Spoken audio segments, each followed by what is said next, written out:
you want to master the basics of accounting? Let's start with the heart of accounting, the journal. In today's video, you will learn what a journal is, why it's important, and how it forms the base of the entire accounting system. So stay with me till the end of the video for real life examples and pro tips to avoid common beginner mistakes. Journal. The word journal has been derived from the French word jour. Jour means day, so journal means daily. What is journal? The book in which transactions are first of all recorded chronologically together with its short description is called journal. It is also called book of original entry or prime entry or primary entry or preliminary entry or first entry. Let's take some other examples which are going to help us understanding our journal. Journalizing. Recording of a transaction in journal is called journalizing or journal entry. So what is entry? Recording a transaction in the appropriate place of the concerned book of account is called simple entry. We have two types of entry, simple entry and compound entry. An entry in which one account is debited and another account is credited is called simple entry, while an entry in which more than one account is debited or more than one account is credited is called compound entry. So what is narration? We talked about narration in our journal definition.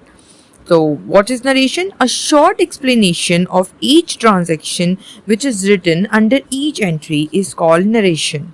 And in journal we are also going to use our ledger folio or ledger reference. So let's understand it first. The page number of the ledger where the two concerned accounts have been posted are mentioned in this column. This will help in locating the entry in the ledger easily. It is used in journal. You might be thinking here this video is about journal, so why I am talking about ledger folio or ledger reference? Oh, have some patience, my viewers. You will understand it. You will get all the points. Let's have a look on the accounting cycle. If we have a look on the accounting cycle, we will get to know that accounting cycle have following stages: transaction, journal, ledger, trial balance, and then final accounts. In our previous videos, I already explained what a transaction is in detail. Remember T account, trial balance and all? Okay, so this video is all about journal, and in my upcoming videos, I will cover all of the other remaining accounting cycles as well. Coming back to our topic journal, before making our journal, let's have a look on the importance of journal, that why we make journal in accounting and why it's so important. Because it keeps complete records of every transaction, ensures accuracy in the double entry system, simplifies the audit process, helps in identifying fraud or mistakes quickly, assists in the preparation of trial balance and final account. Format of journal. Following the accounting standards, we have a proper format for our journal which we cannot change. We have 5 columns in it. Number 1 is of date, then details or particulars, then L.F which means ledger folio, then debit amount, and then of credit amount. So before solving accounting problem with the help of journal, let's have a look on the rules of debit and credit. Let's take a quick revision. Assets. If assets are increasing, we will put it on the debit side, and if it's decreasing, we will put it on the credit side. If a liability is decreasing, we will do debit, we will put it on the debit side, and if it's increasing, it goes on the credit side. If the capital is decreasing, it goes on the debit side. If the capital is increasing, it goes on the credit side. If our expense is increasing, it goes on our debit side. If expense are decreasing, it goes on the credit side. If our income is decreasing, then we put it on the debit side, and if we are generating income or our income is increasing, we put it on the credit side. Types of journal entries: simple entry, compound entry, opening entry, closing entry, adjustment entry, rectification entry. Simple entry. It involves 2 accounts, 1 debit, 1 credit. Compound entry, it involves more than 2 accounts. Opening entry, for static balances at the beginning of the year. Closing entry, it's for closing nominal accounts. Adjustment entry, it's for accruals or adjustments, and rectification entry, it's for correcting errors. Now let's have an example or our accounting problem, which we usually say. We have a problem here. Journalize the following transactions. X commenced business with a capital of rupees 50,000 on February 4th. X purchased goods of rupees 20,000 on February 10th. X sold goods of rupees 13,000 on February 15th. X paid salaries of 3,200 and on February 20th X received a commission of 2,500. Now we have to prepare a proper journal following the provided journal format to journalize the above given transactions. Okay, so let's start. Our first transaction is on February 1st, 2015. X commenced business with a capital of 50,000. So here in our journal, we have our first entry of cash account debit and capital account is credit with rupees 50,000 on both sides. If we have a look on our second transaction, it's of on February 4th of 2015. In X purchased goods. He's purchasing goods, which means purchases are increasing, so purchase account debit, and cash is decreasing, so cash account credit. With a narration of being goods purchased for cash. In the above transaction, we have a narration of being capital brought in, and second is being goods purchased for the cash. Remember, narration always starts with the word being. Okay. In our third transaction, we will look. X sold goods on 10th February 2015. X sold goods of rupees 13,000.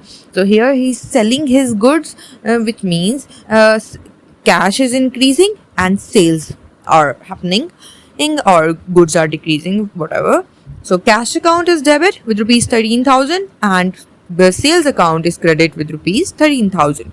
Narration: being goods sold for cash.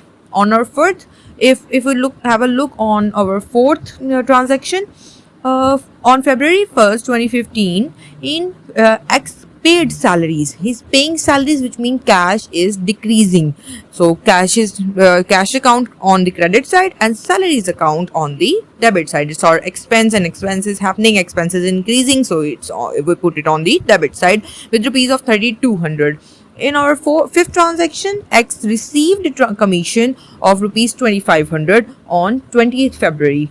So he's receiving commission, which means cash is increasing, so cash account debit and commission account is on the credit side, being commission received.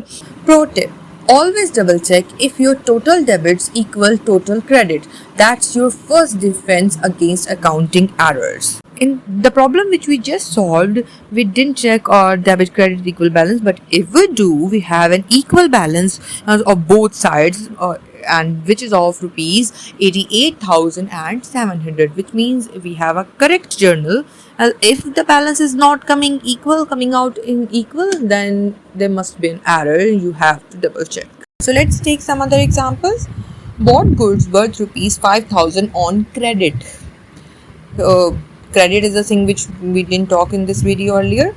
So the entry here is purchase account debit and creditor account is credit with rupees of 5,000, being goods purchased on credit.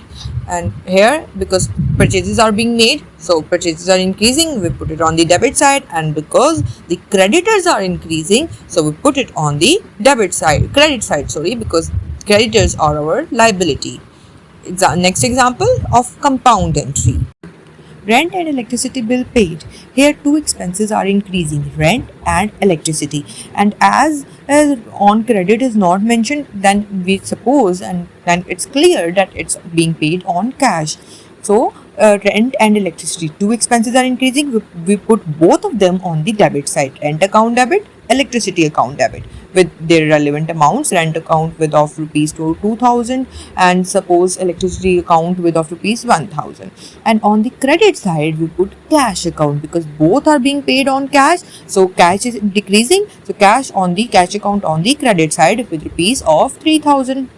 And narration is being rent and electricity bill paid. So this was the example of a contra entry or compound entry, which means more than one account is debited or more than one account is credited. Next example, owner withdraws money of rupees 1,000 from business. So if owner withdraws money, what we supposed to do it, what we supposed to do with it, or what we supposed to call it? We call it drawing. If owner or owners withdraw money or any goods or take any services from the business, then it's or drawing. It's the drawing of the business. In accounting language, we call it drawing. So here in this account, in this entry, owner is withdrawing cash. So our cash is decreasing. We put our cash on the credit side. So what we put on the our debit side? We put drawing account, because drawing account is increasing. Owner withdraw money from the account. So here our entry is drawing account debit and cash account credit with rupees 1000 or any other amount. Let's talk about some trade discounts. We all know that in our businesses we offer or sometimes we receive discounts from or to our customers. So let's have an example of this. How we put our discount entry in our journal. Sold goods here at list price less trade discount 10% with of rupees 8000. So in this entry we sold goods of rupees 8000 and allows discount of rupees of 10%. 10%, which means if we calculate 8000, 10% of 8000, then we get 800. And so here we minus our 8,800 from 8,000, so we get 870, 200. So if we are doing cash sales, in our journal we put cash account on debit side. If we are doing credit sales, so in our journal we put our buyer's account on debit side and then sales account on the credit side with rupees of 7200 on both sides of our journal. Here I have a question for my viewers. Sales of goods to X for cash should be debited to which account, viewers? Comment below. I'm waiting for your answers. So if you found this video helpful, do like, comment and share this video, and don't forget to subscribe my channel and press the bell icon. Until then, happy learning.